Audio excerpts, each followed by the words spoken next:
On this episode of ResiWeek, we talk Lightingpalooza, tapping into your hive, and when systems fail. All this and more on this episode of ResiWeek. The network for the AV industry. What are you listening to? This is AV. This is AVNation. This is AVNation. This is ResiWeek, episode 365, Tackling Ad Hoc. Welcome to this episode of ResiWeek. This is your weekly roundup of all the latest news and stories for the residential AV industry. I'm your host, Matt D. Scott for AVNation.tv. And this week, I am pleased to be joined by two of my good friends. First, we have Mr. Mark Feinberg. He's the president of Home Theater Advisors in New York City. How you doing, buddy? I'm doing great, Matt. It's good to be in southern New York. It feels like it's Southern New York, South Carolina. Well, it feels like it's South Carolina. It's like 50 degrees out. It's awesome. That's lovely. We haven't had that for a couple of weeks, which is also lovely. Then we've got my good buddy, Grandma Tim Albright. He's the founder of AVNation. How you doing, buddy? I am doing fantastic, and you're just jealous of my hair. Nope, not really. Yes, I am. I know Mark is. I'm not. Well, Mark's jealous of your hair too, and that's just I'm jealous of any Mark's... hair.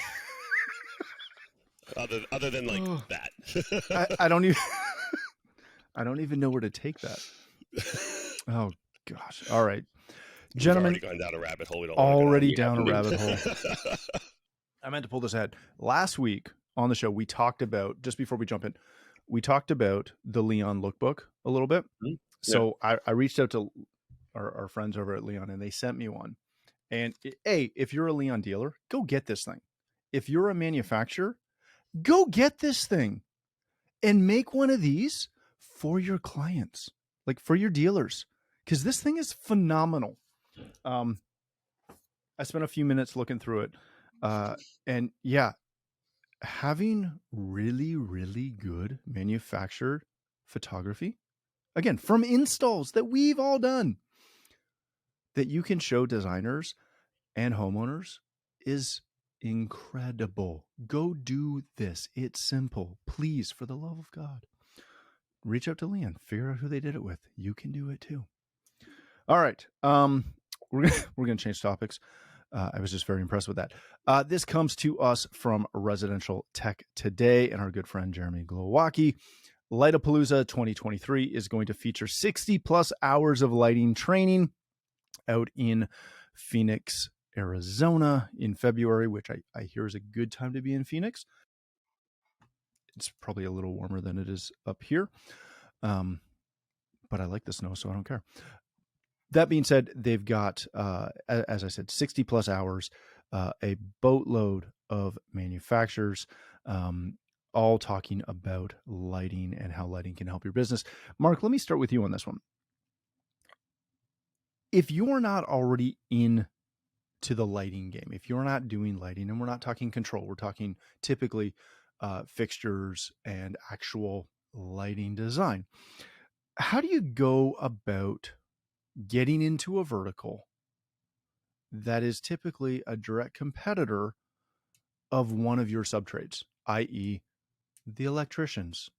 The second you, like, we don't really sell much else in our world that competes with all of the subtrades that we work with. Lighting is a different animal. You have to be, I'm assuming you have to be a little cautious before you just jump in and start pitching lighting on every project right beside your electrician, especially if the electrician brought you in. Yes, especially and that's one thing. We don't step on toes, right? If a designer brought us in and they're selling shading, we'll talk to the designer about the shading options that we provide and automated shading, but we're not going to bring that up to the client without the designer kind of buying into that, coming from us first. So I think it's somewhat similar. If the electrician brought you in, you've got to work with them on it. We do a lot of lighting control. We don't do any lighting fixtures or lighting design. I don't think I have a huge desire to go there personally. It becomes very design intensive, picking chandeliers and picking fixtures and picking, how are you going to light this art? You can't just, it's not like shading where it's like, go get some training, figure out how to install it and pick a few fabrics. I think it's even more design focused than shading is. So if you want to do it, you've got to go down that path. You've got to really get the education. You've really got to understand the design. How does a light affect an area, a room, a feature, a wall, whatever? And you've got to fully understand all of that. You can't just go in and say, hey, I'm going to sell lighting. I mean, listen, I sort of did that with shading. I put some shades in my home. I integrated them. I lived with them. I figured out how to install them, and I can start selling shading. I don't think you can do that with lighting design. I think you have to understand the design of lighting design. So Tim, I like what he's saying, because he's down the vein that I love in the design aspect of lighting. I have yet to meet a single electrician, and to be very fair, the majority of interior designers and decorators who have any understanding of how to actually light a painting or light a room properly or layer light at all. Most people that are getting into the lighting game, especially on the AV side, they're starting with pot lights, can lights, ceiling lights, whatever you call them in your region. That's all they're doing.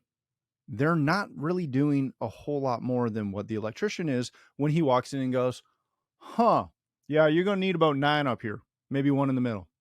It'll be great. That's all you need. Perfect. That's all they do, typically. Well, to that point, Matt, I don't know if then you're concerned about competing with the electrician. I don't think the electrician's making any money on the sale of those lights. They're making money on the installation of them. So they may not really care if you sell the fixtures.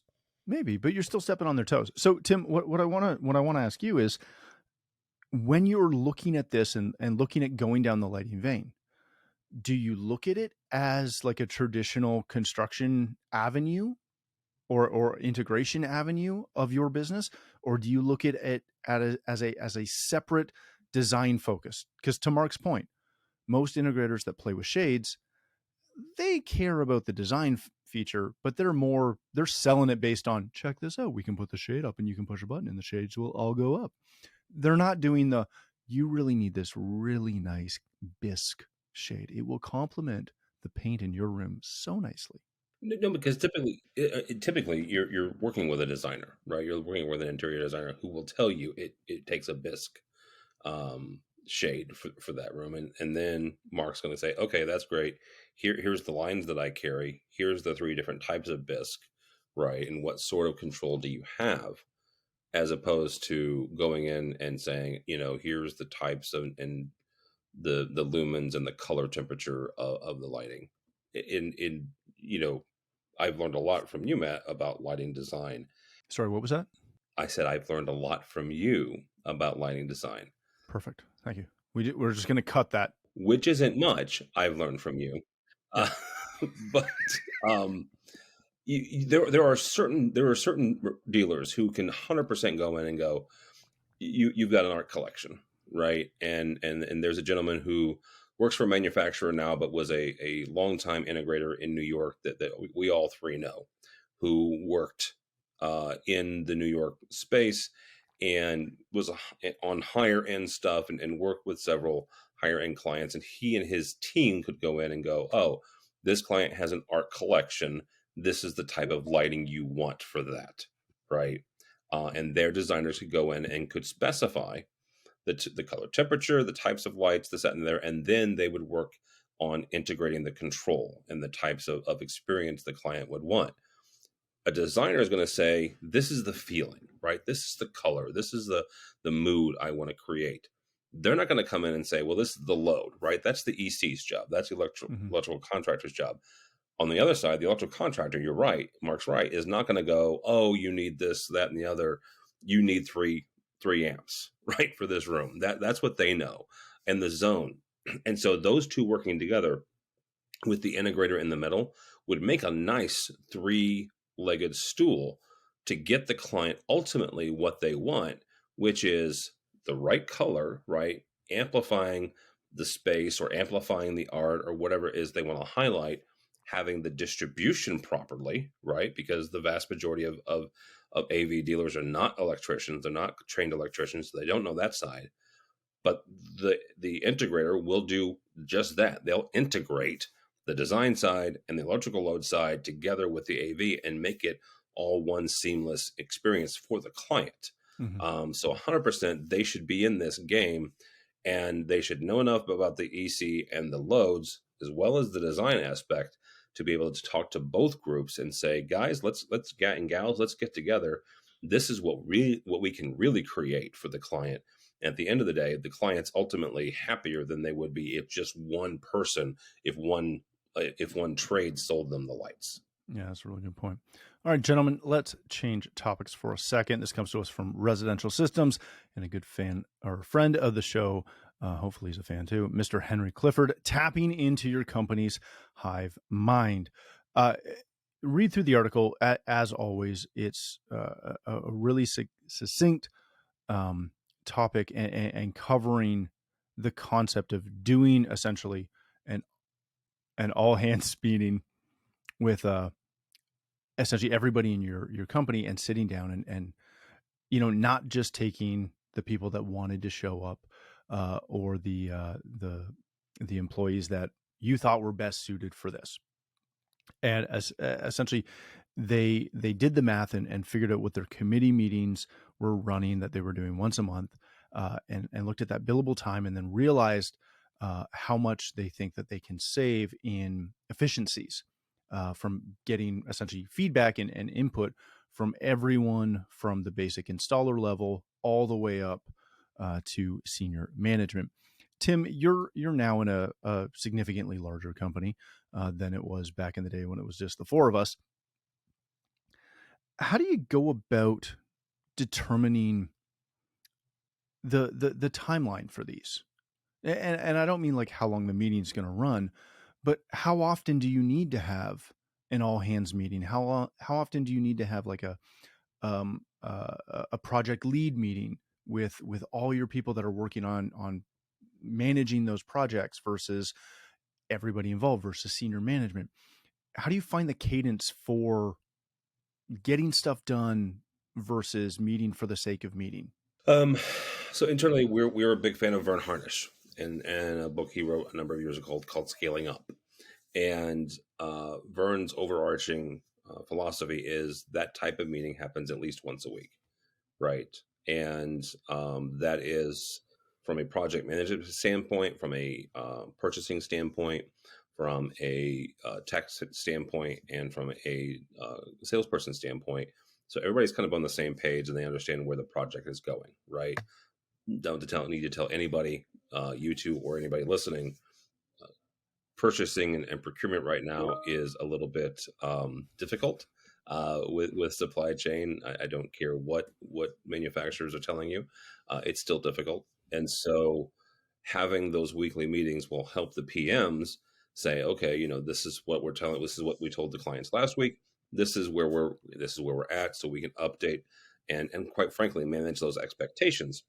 And the techs can understand kind of where they're at on their list of jobs and go, okay, well, this job might be paused for a minute, or this job needs to be rushed because of whatever's happening on the client side.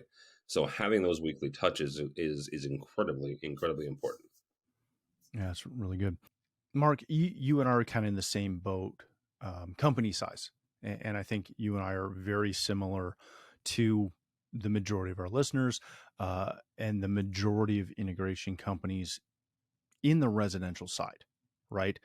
How do you go about doing this or getting the same effect with this with a smaller company where it might be a little overkill to have a weekly meeting with everybody for an hour with your staff once a week? Right.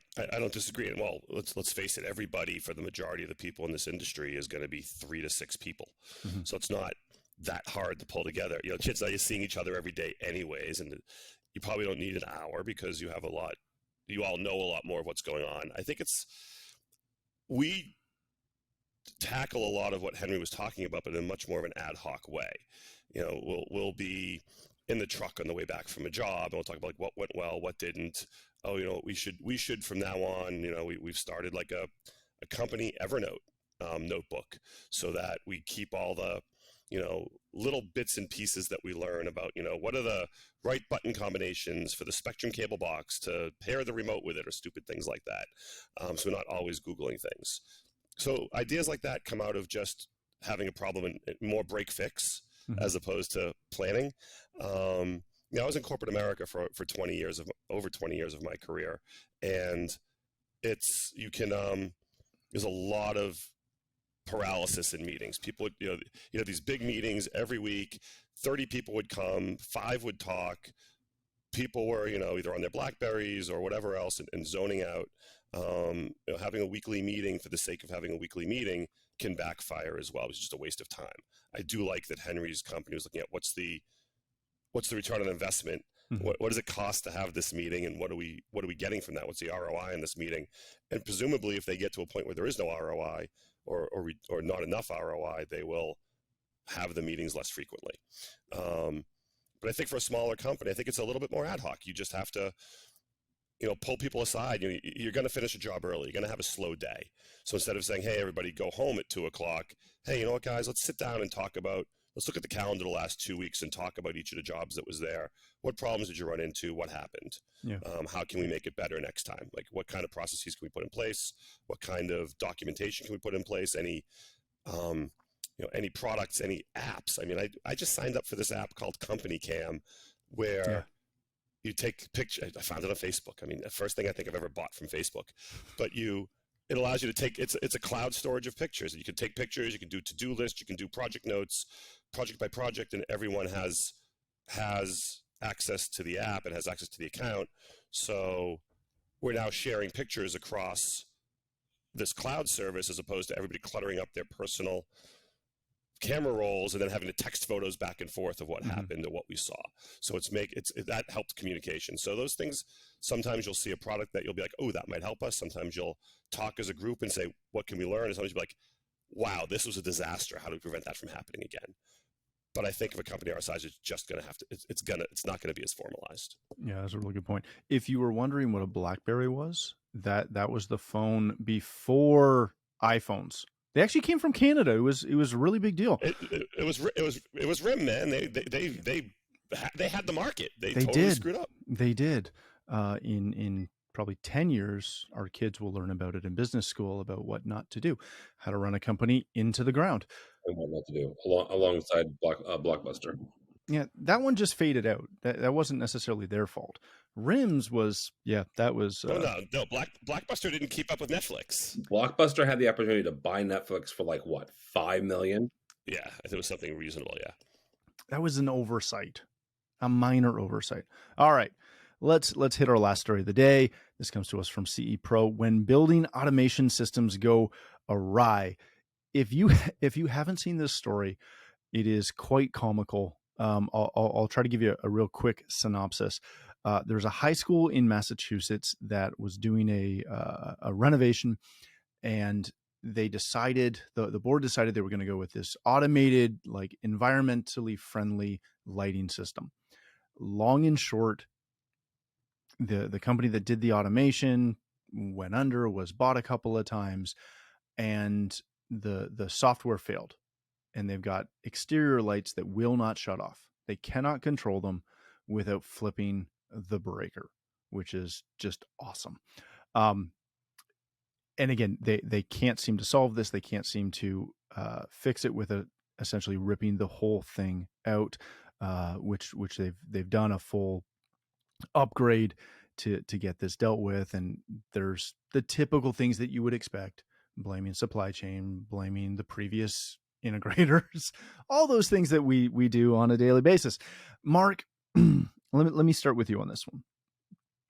How can we protect against doing this to our clients and setting them up with the potential to have an issue that we really can't solve?